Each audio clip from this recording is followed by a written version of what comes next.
नाम जप में तभी प्रीति होगी जब वाणी मौन का आश्रय ले, कम बोलो। आवश्यक है तो मृदु शब्दों में हितकर बात कह दो, नहीं मौन रहो।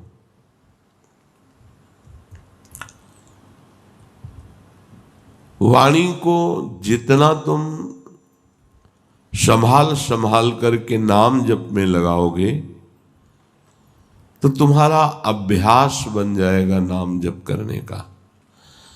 ऐसी आदत पड़ जाएगी कि जरा सा छूटने का भ्रम हुआ कि आपकी जलन होने लगेगी, नाम छूट गया, आप परेशान होने लगेंगे।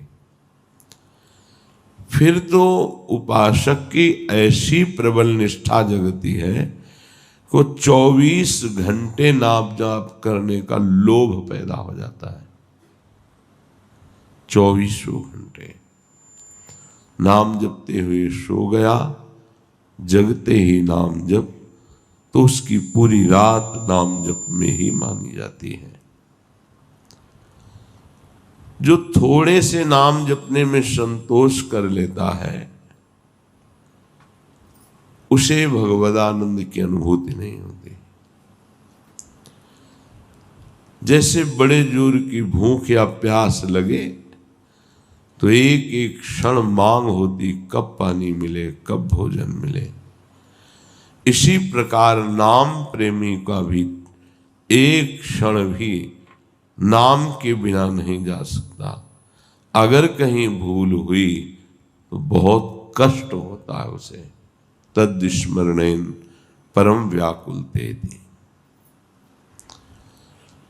नाम है, संख्या से जपो तो रुचि बढ़ेगी। अगर आपका अभ्यास बिना माला, बिना किसी बाहरी प्रयास के अंदर निरंतर चलने का अभ्यास है तो इसमें संख्या जोड़ने की आवश्यकता नहीं। किसी ने प्रश्न किया था कि अगर बिना संख्या के नाम जप करते हैं तो उसका फल मिलेगा कि नहीं मिलेगा। तो क्या संख्या से नाम जप करने पर फल मिलता है क्या? नाम जपने से फल मिलता है। वो जैसे भी आप जपें, वो अविनाशी त्रिगुणातीत नाम जैसे भी उच्चारण हो आपका मंगल करेगा। साधक को कोई एक पद्धति अपनानी चाहिए नाम जप की। महापुरुषों ने कई पद्धतियां बताई हैं। एक पद्धति है श्वास के साथ नाम जप करना। लंबी श्वास खींचो, कई नाम उसमें जपो, फिर आराम से छोड़ो, कई नाम उसमें जपो। इससे आपकी एकाग्रता बढ़ेगी और नाम जप में प्रीति होगी। और संतों ने कहा श्वास श्वास नाम जपे तो दुविधा रहे न कोई। अर्थात अब दुविधा नहीं कि पता नहीं भगवत प्राप्ति होगी कि नहीं। ये नाम व्यापक की बात है जो श्वास प्रश्वास में निरंतर नाम का अभ्यास करता है। दूसरा है अपने मानस में नाम भगवान को विराजमान करो, लिखो। राधा दिखाई दे रहा है और बार बार राधा राधा राधा। इन नाम अक्षरों में अपार सामर्थ्य है। बारंबार अपने मन से लिखो और उसे पढ़ो, उसी को सुनो, उसी को बोलो। वो नाम तुम्हारा परम मंगल कर देगा, दृढ़ अभ्यास हो जाएगी। यदि नाम का ऐसे ध्यान नहीं होता तो जो विग्रह आपको प्रभु के प्रिय हो उस विग्रह को अपने पास रखें, थोड़ी थोड़ी देर में दर्शन करें, फिर वही नाम जप करते हुए मानस पटल पर आराध्य देव का चिंतन। राधा वल्लभ लाल को हृदय ध्यान, मुख नाम।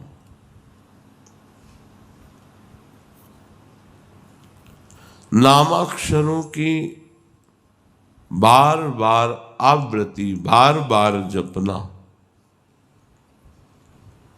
बड़ा आनंद का विस्तार हो जाता है। इससे किसी भी एक नियम से आप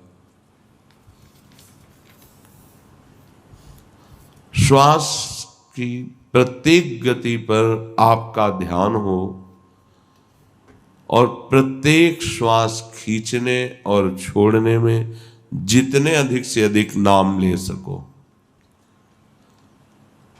अगर श्वास के साथ मंत्र चलने लगा, नाम जपने लगा, तो फिर माला की आवश्यकता नहीं है। श्वास के साथ होने वाले प्रत्येक जप की दिव्य लाभ वृत्ति प्रकट होती है। फिर माला थोड़ा विक्षेप लगने लगता है। सिर घुमाओ, सुमेरु पे आवे, प्रणाम करो। वो तो मन ही मन श्वास प्रश्वास में नाम जप करता है। सदगुरुदेव भगवान की कृपा से बचपन में ही शिक्षा मिली थी, वह एक रट लग गई थी। अब निरंतर नाम हमें चलाना है। मन न लगता तो कीर्तन करते नाम का, शांत हो जाता फिर नाम जप करते। 2-4 मालाएं की तो उससे मन थोड़ी लग जाएगा प्रभु में। अच्छा है, ना करने से अच्छा है, पर आपकी मना स्थिति फिर नामाकार नहीं होगी। श्वास का जप मन का लगना जरूरी होता है, नहीं हो ही नहीं सकता।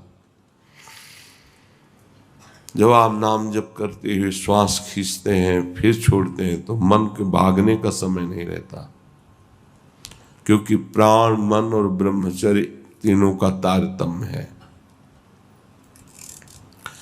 जो साधारण उपासक है, जिसकी अभी मनो गति में प्रवेश नहीं हुआ है, वो जिह्वा से जरूर नाम उच्चारण करे। ना बाहर उच्चारण करे तो उपांशु में उच्चारण करे। ओठ हिलने पर आवाज बाहर नहीं है। जब अभ्यास हो जाएगा तो यही उपांशु मानसिक में बदल जाएगा। श्वास का भजन मन के बिना नहीं हो सकता। जब मन ध्यानस्थ होता है, श्वास के द्वारा जपे हुए नाम पर साथ में जीभ से भी उच्चारण हो रहा है, तो ये अद्भुत गति नाम की प्रकट कर देती है। ये वृत्ति कभी भी उसका मन जप नहीं छोड़ सकता, जो श्वास प्रश्वास पे एकाग्रता पूर्वक नाम जप कर रहा है। श्वास श्वास नाम जप और उपाय कछु नाही। जिससे नाड़ियां या दिल धड़कता रहता है ऐसे ऐसे ऐसे। आप चाहो तो कलाई की नाड़ी से मस्तक में भी, हृदय में भी एक धड़कन होती है, उसके साथ नाम जोड़ दो, माला की जरूरत नहीं। जब आप उस धड़कन के साथ नाम जोड़ोगे तो आपका नाम नाड़ी के अनुसार धीरे धीरे नस नाड़ियों में उतरने लगेगा।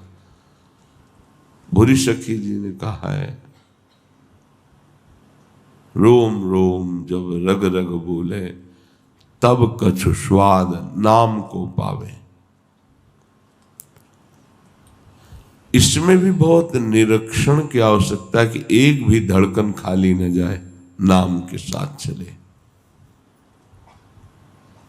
जीभ से उच्चारण और एकाग्रता धड़कन में ऐसे ऐसे होती रहती है। तो राधा वल्लभ से है, राधा वल्लभ से है।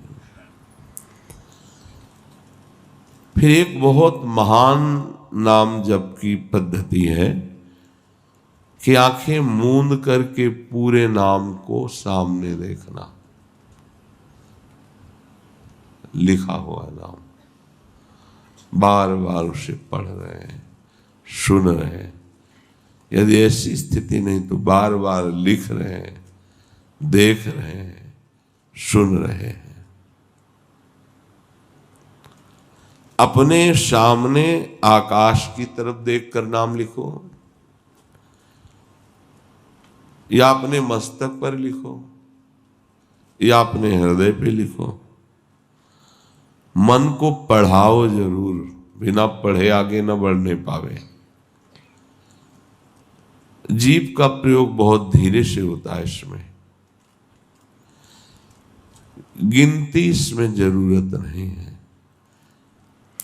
अब जैसे बातचीत कर रहे हैं, आपसे प्रश्न उत्तर कर रहे हैं, तो नाम दिमाग में छाया रहता है, जबान से नहीं जप रहे हैं, पर जिधर देखो उधर लिखा वही नाम। तो हम एक क्षण भी नाम से अलग नहीं रहते इस पद्धति के अनुसार। मंत्र अक्षर या नाम अक्षर साक्षात भगवान है। अगर आप मन से उसको लिखोगे और देखोगे तो आरंभ में थोड़ा आपका मन विचलित होगा, फिर मन आसक्त हो जाएगा और सबसे बढ़िया तरीका आ जाएगा ये नाम जप का, देखते हुए। इसका अभ्यास चतुरासी जी का किया गया। तो आप सच्ची मानो जैसे देख के आप पढ़ते हो, ऐसे माइंड में लिख गए, देख के पढ़ा, एक एक लाइन, एक एक पंक्ति, ऐसे पूरा 2 घंटे में होता है। 1 मिनट का समय नहीं कि उसमें चूक हो जाए।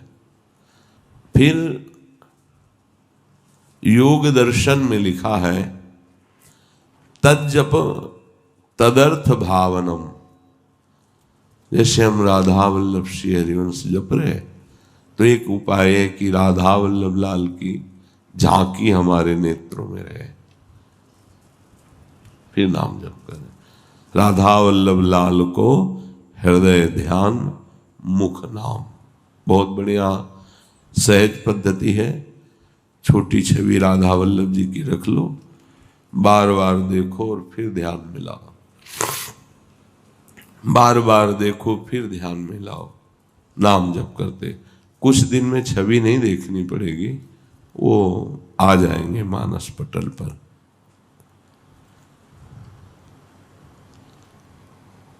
चाहे जिस मार्ग का पथिक हो, नाम के बिना सद्गति प्राप्त नहीं है। ओमित्येकाक्षरम ब्रह्म व्याहरन माम निस्मरन यह प्रयाति त्यजन देहम शयाति परमाम गतिम।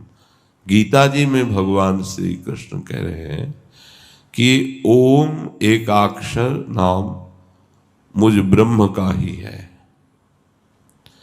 इसका उच्चारण करते हुए यदि मेरा ध्यान किया जाए, मुझ परमात्मा का ध्यान किया जाए, तो वो शरीर छोड़कर कैवल्य परम पद को प्राप्त होता है। मनुष्य अगर अपने आराध्य देव की मूर्ति का ध्यान जबान से और कान से भगवान नाम जो जप रहे हैं उसका श्रवण, तो ये उत्तरोत्तर मंत्र नाम उतरता है। पहले जिह्वा में, फिर उपांशु में, फिर मानसिक में, फिर परावाणी में। परा पश्यंती मध्यमा वैखरी, वैखरी जो आपको सुनाई दे रही है, उपांशु में चल रहा है। मध्यमा पश्यंती, वो देख रहा है नाम को, डूबा हुआ है नाम दर्शन में। परा, अब यहां जब किया नहीं जाता, यहां अपने आप होता है। जब नाम नीचे उतरकर परावाणी में विराजमान हो जाता है, तब जब किया नहीं जाता, स्वाभाविक होता है। ऐसे अभ्यास से उत्तम नाम जब प्रारंभ होता है, जिसकी नाम में रुचि और महत्व बुद्धि हो गई, विश्वास करो बेड़ा पार नहीं करना, पार हो गया। इतना स्मरण रखना चाहिए कि नाम को बेचना नहीं चाहिए। बेचना यही है कि प्रभु हमने इतने माला जपा, इस समस्या का समाधान हो जाए, ये हो जाए, वो हो जाए। अगर निष्काम भावना हो, नाम का ध्यान या नामी का ध्यान करते हुए प्रेम सहित निरंतर गुप्त भजन हो, तो बहुत जल्दी उसे भगवत साक्षात्कार हो जाए। जो उपासक नाम पर महत्व कर लेता है, अपना जीवन बना लेता है।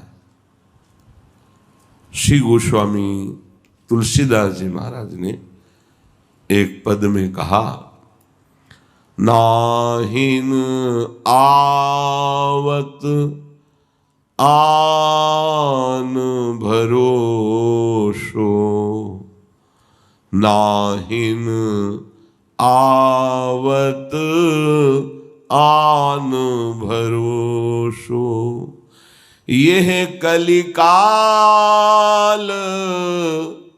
सकल साधन तरु, है श्रम फलनी फरोसो,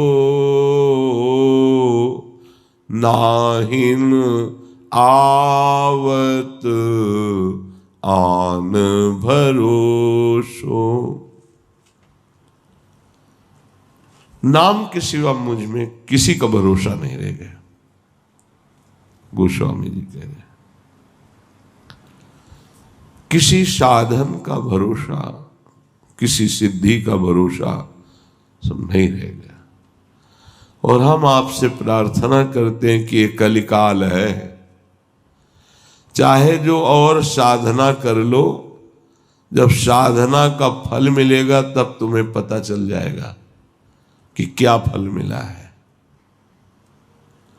अर्थात साधना में लगे हुए तुम्हें परिणाम में केवल श्रम रूपी फल मिलेगा, परमानंद नहीं। नाम जब तुम्हें वास्तविक फल प्रदान करेगा, प्रेम। तप तीरथ उपवास दान मख, जेहि जो रुचय करो सो, पाए ही पे जानिबो कर्म फल, भरी भरी वेद परोसो, नाहिन आवत आन भरोसो, नाहिन आवत आन भरोसो। एक भगवान नाम के सिवा कोई पावन करने वाला नहीं। तपस्या कर लो, तीर्थ कर लो, व्रत अनुष्ठान कर लो, बड़े बड़े दान दे दो, यज्ञ कर लो, ये सब कर लो। वेदों ने बहुत वर्णन किया है, ये करने से ये मिलता है, ये करने से ये मिलता है। इसीलिए अपनी दिव्यता का अनुभव कराने के लिए अर्जुन जी से कहते हैं, त्रैगुण्य विषया वेदा निस्त्रैगुण्य भवा अर्जुन। बहुत वेदों ने फल परोसा है, ऐसा करो तो ये फल, ऐसा करो तो स्वर्ग में ये सुख मिलेगा। भाव ये है कि जब तक तुम्हारे हृदय में नाम जप नहीं चलेगा, तब तक कोई भी फल फूल तुम्हें अविनाशी परम पद में नहीं विराजमान कर पाएगा। ये सब तप ज्ञान तपस्या जो व्रत नियम है, सब बहुत बहुत बहुत ब्रह्मलोक तक। आगम विधि जप जाग करत नर, शरत न काज खरोशो, सुख सपने हूं ना जोग सिद्धि साधन, रोग वियोग धरो सो, नाहीन आवत आन भरोसो। गोस्वामी जी कह रहे हैं, बड़ी शास्त्र विधि से मंत्रानुष्ठान करते हो कामना की पूर्ति के लिए, चाहे जितना अनुष्ठान कर लो, यज्ञ कर लो, पर असली कार्य की सिद्धि नाम से ही होगी, इनसे नहीं होगी। योग सिद्धियों की प्राप्ति भी रोग और वियोग के समान है। अहंकार का रोग लग जाता है, तुम्हारे मन की बात जानना, दूर की बात सुन के आपको बता देना, वैसे ही अहंकार नष्ट नहीं हुआ, इन सिद्धियों ने तो और पुष्ट कर दिया। अब वो वियोग कराएंगी भगवान का, और रोग की तरह संसार की सम्मान की चाह बढ़ती चली जाएगी। ये सिद्ध महापुरुषों के वचन है। जो केवल सिद्धियों की चाहत के लिए अनुष्ठान और ये सब कार्य करता है, तो उसको समझना चाहिए, क्या शरीर तुम्हारा मरेगा? नहीं मरेगा, तो सिद्धियां खत्म हो जाएंगी। ये तुम्हारी यात्रा में थोड़ी साथ देंगी, यहीं तक है। पत्थर में प्रवेश कर जाना, आकाश में उड़ना, एक ही समय कई जगह उपस्थित हो जाना, दूर की बात श्रवण करना, मन की बात जान लेना, तो क्या मिला तुम्हें सिद्धियों का फल? क्या तुम्हारा प्रयोजन बना भगवत प्राप्ति? नहीं, उससे तो बिछो हो गया। रिद्धि सिद्धि पेरे बहु भाई, बुद्धि लोभ दिखावे आई, होई जो चतुर जो शयाना, तो तीन तन चितय न अनहित जानी। इनसे आपका अमंगल हो जाएगा। भगवत प्राप्ति बाधक ये सिद्धियां हैं। पुराणों में भी सिद्धांत वर्णन है अलग अलग भगवत प्राप्ति का। मेरे गुरुदेव भगवान ने मुझ पर बहुत दया की और मुझे बता दिया कि एकमात्र उपाय राम राम राम। ये बात समझनी है, इसी से सब हो जाएगा। ये उत्तम उपाय में जो है जब मिला, तो मेरे सामने ऐसा मार्ग खुल गया जैसे राजमार्ग, जीटी रोड। कोई गड्ढा नहीं, कोई परेशानी नहीं, आंख मूंद के दौड़ो। अर्थात भगवत प्राप्ति का राजमार्ग है ये नाम जप। सीधे अपने राजमार्ग पर चलो।